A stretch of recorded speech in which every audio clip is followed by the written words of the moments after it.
Welcome to the Salmon Runs YouTube. Enjoy the video. You've got your comp open and ready.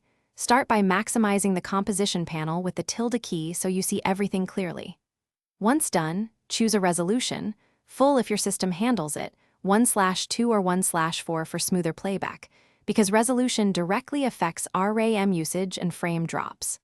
Next, open the preview panel and pick play from current time so playback starts where you need it. These first actions reduce guesswork and prepare AE to deliver a clean, full-screen render when you start the preview. Now configure preview options. Set the work area to the section you want, enable loop for continuous review, and confirm the frame rate matches the composition. Mismatched FPS causes stutter.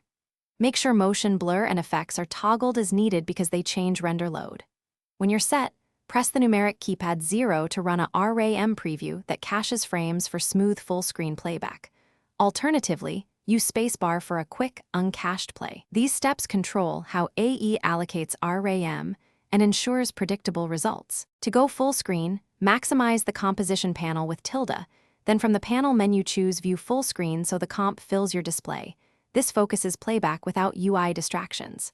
If playback stutters, reduce resolution, purge memory, edit purge all memory, or shorten the work area to cache fewer frames. Make sure disk cache and GPU acceleration are enabled in preferences for better performance. If frames still drop, save. Restart After Effects, and rerun the numeric keypad 0 preview to rebuild the cache. Thanks for watching. Consider subscribing if we helped you.